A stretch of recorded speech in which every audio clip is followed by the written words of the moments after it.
Hey there, viewers, and welcome back to Planet Cryos. Aren't you just sick and tired of fumbling around with those USB thumb drives, dropping them, losing them, not being able to see what you are doing or where you are sticking them in?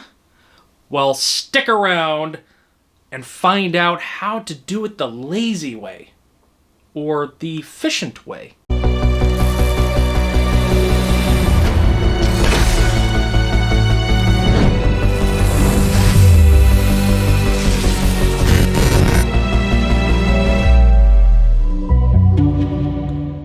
Alright guys, so the lazy way, or the more efficient way, as I like to call it, for putting in your thumb drives into the computer. Yes, I could stand up and just plug it in, but since I don't want to, I want a USB hub.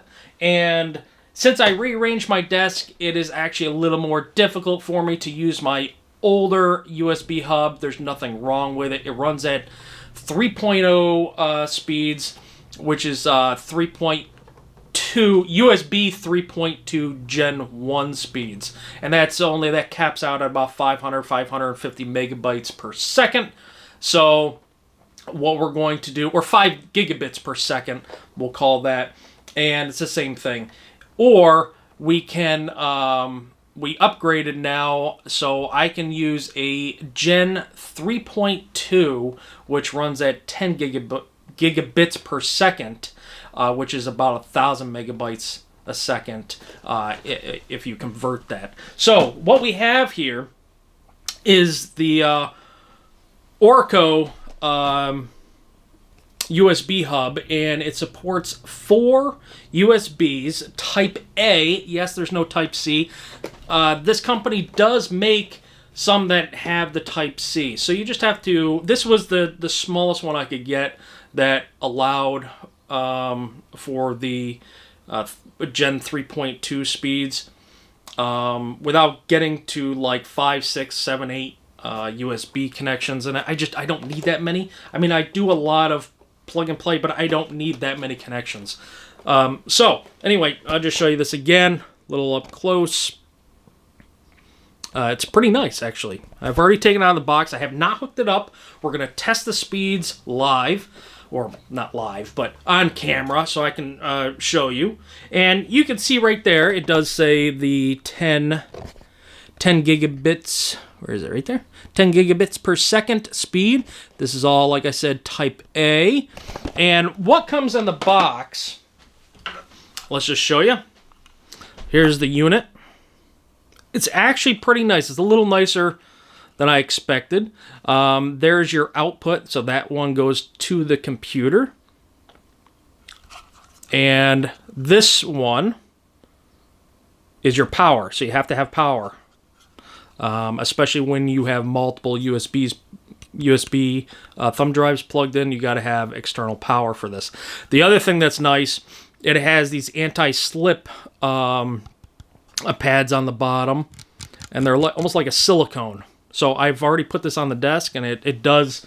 So when you got it on the desk here, and you go to plug something in with force, you can see it doesn't really slip, which is nice. So if you had just a smooth surface, see how it moves. But with those anti-strips on there, it doesn't move. So that's a nice little feature to that.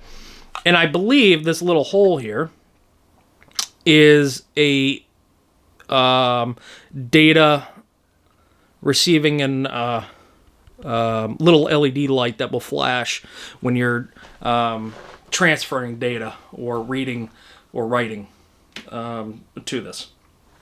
So you can also see on here that it does say the USB 3.2 Gen 2 hub.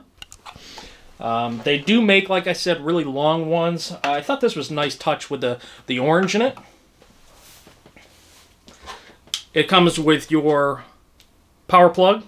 Now this is meant for different countries, so you're going to get this standard, and then depending on where you live and where you're ordering it from, if you're in a different country, you have different, like Amazon, you're going to get a different adapter. This is going to be different. This is for the USA.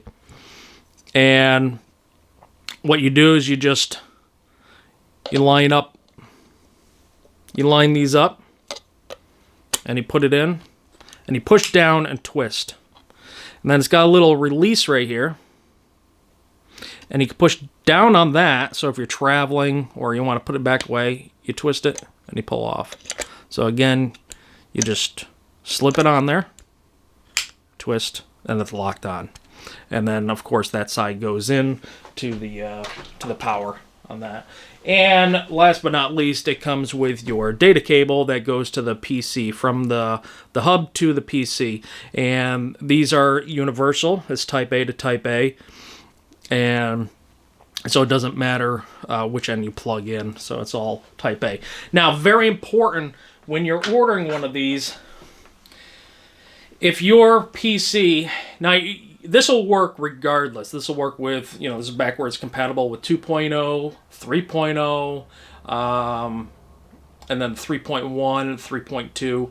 So, but when you're ordering one of these and you go ahead and you test it, you have to make sure your computer or your motherboard, depending on your front I/O port or the motherboard I/O, that it can support those speeds. Because you could get one of these and you might only have a 3.0 on the back of your computer that only supports 3.2 Gen 1, which is only 5 gigabits per second. So you have to be aware of that, because then it's not going to work as it's advertised and you're going to wonder why. So just be mindful of that your computer needs to support those speeds before you go ahead and purchase this and you're expecting those speeds out of it. You might not get it. Your USB stick or your, you might have an NVMe drive, in a enclosure, and you convert that over basically to USB, and that's what we're going to be using to test it out anyway. But to test those speeds, you got to have that support. All right, guys, so let's go ahead and let's get over to my desk, and we're going to go ahead and test the speeds out on this, make sure it functions properly, so you can get a good education on, if you want something like this or not. I'm going to be using what's called Crystal Disk Mark to test this out. It is a free software utility used to test the speeds of hard drives, whether it's mechanical hard drives, SSDs, or M.2 form factor SSDs. So that is a free software utility. I will actually make a separate video. I'm going to make a separate video on how to download and go about the Crystal Disk Info and Mark. Crystal Disk Info and Mark. Mark is to test out the speeds.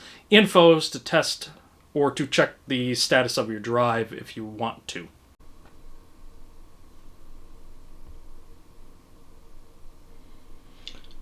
So just starting here at the end of my desk, I have my printer here, right there. But this is that white and black build that I did. It sits right on the edge of the desk. That's just going to be for like gaming or whatever on occasion. And because I rearranged my whole desk. So I got Mr. Groot. He's right there. And this is kind of my whole desk setup. So this is my, of course, main computer here. And, as you can see, we just kind of sit here in the chair. And basically what I wanted is, it's hard to reach around. I mean, I can reach around the back of this computer, to put stuff in, but it's kind of difficult, when you can't see what you're doing. I do have the 2 ports up here, plus, well, technically 3, but which is fine. I can stand up and put that in, but I'm lazy. So when I'm sitting down like so, looking at the computer screen, I want to be able to reach in my drawer and get out my USB, and that's where I set it up right there. So the other spot I was going to put it is right in the center here. But I just didn't want a whole bunch of other wires. I mean, already I just don't like that wire there, but I have to, just with a keyboard.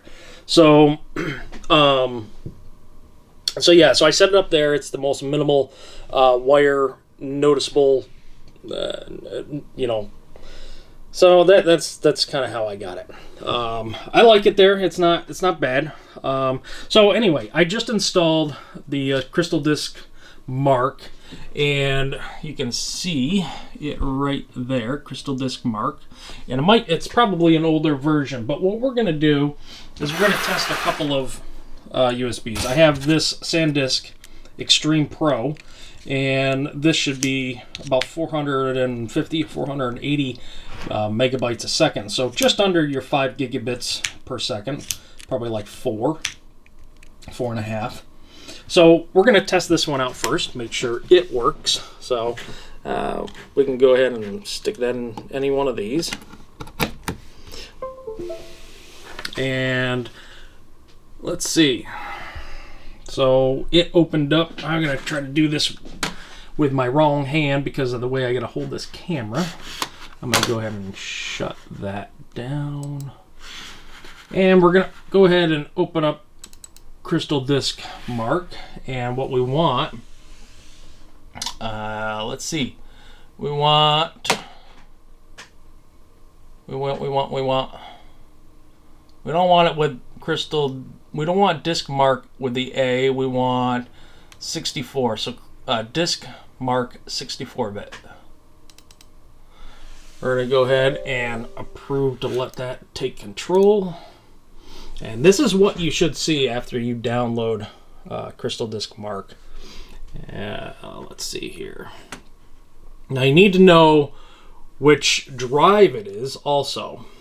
And right now it's on the C drive. And which one do we want? It's not the Z. I think it is... Oh, which one is it? Now I'm all confused.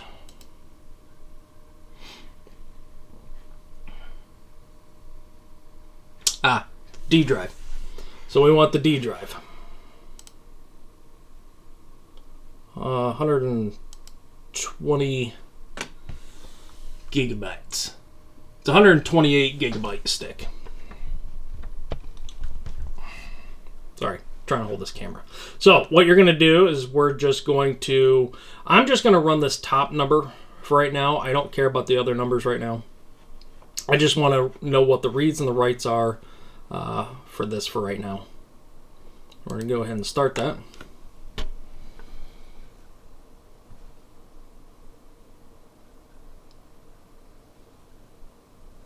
Oh, and by the way, that LED is just a power indicator. It is not to indicate that the drive is doing anything. I wanted to clarify that. But you can see my hard drive is actually flashing. The flash drive is flashing. So I know that it's doing something. All right, so there's part of our first numbers.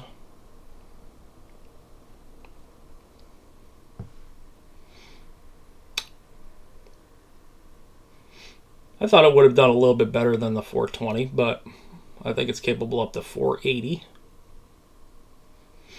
So the writes usually are a little slower. I'm trying to do this real time. Yep, so they're a little slower. But still impressive for a USB stick or thumb drive.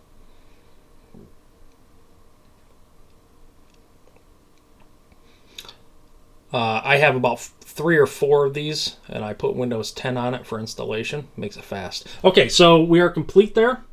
And now we're just going to shut this down. Again, we're going to reopen it. But if you stick a new hard drive in.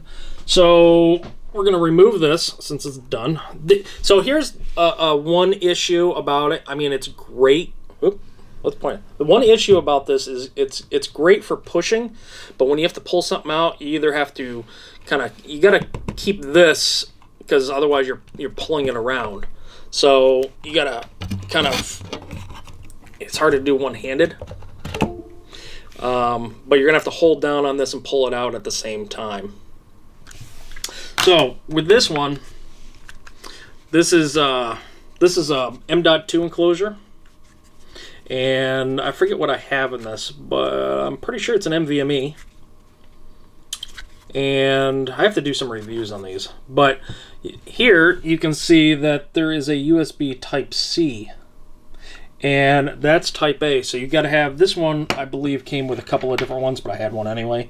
So we got USB to USB-C, USB-C to C, which we can't use unless I was using the one on top of the computer.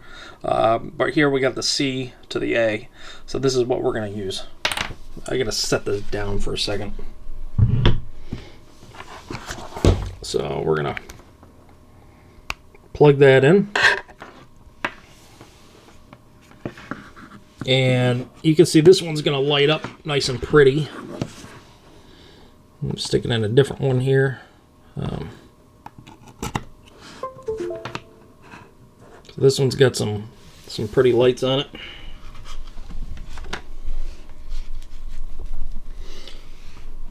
All right. I do have a backup on this, apparently. Not apparently. I know I had a backup on it, but it was done months ago. All right, so this is Y drive. So let's get rid of that. Get rid of that. And I shouldn't have gotten rid of that one. All right, so let's reopen the crystal disk.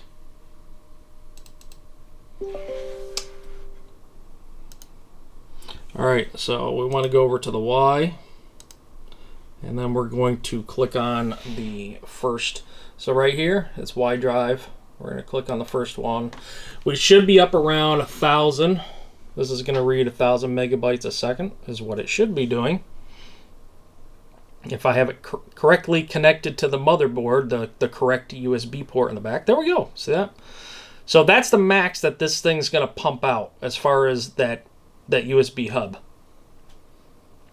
We should see the write results actually close because the hard drive can do much faster. It can do up around 3,000, 3,600.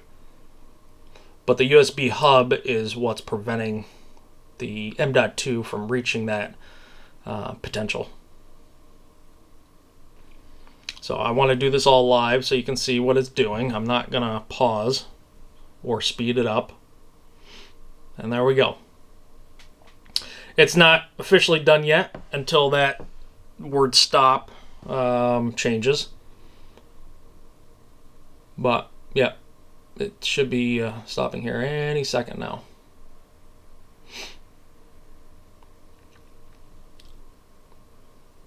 There we go. All right, so those are the results. And like I said, that is the results of a couple of USB thumb drives and M.2 enclosure with an NVMe drive in it. So if this if I had a SATA M.2 in here, then this would have been closer to the reads and writes of this guy. It probably would have maxed out more closer to 550. But yeah, so that USB hub works, and it works great. Does what it says it should do. Well, as you can see, the hub performed exactly as expected, just as it advertises, and I think I'm gonna like it. It's small. I really didn't want any more wires and USB cables and all that going around, but it's fairly small. It's out of the way. So it works. It works as expected. So there's nothing more to say about that. If you liked it, I am going to leave a link down on the bottom for that. And I will also make a note of that crystal disk mark to make a video of that, of how to go about downloading that and utilizing that. So, but with that said, that's all I have for you guys. Hope you enjoyed the content, and be sure to subscribe, comment down below if you wish. Hit that like button, because I like a lot of likes. I like a like. And what was the other thing? Comment, share, subscribe. Yeah, do that. Do that too. So, yeah, till next time, guys. Take care.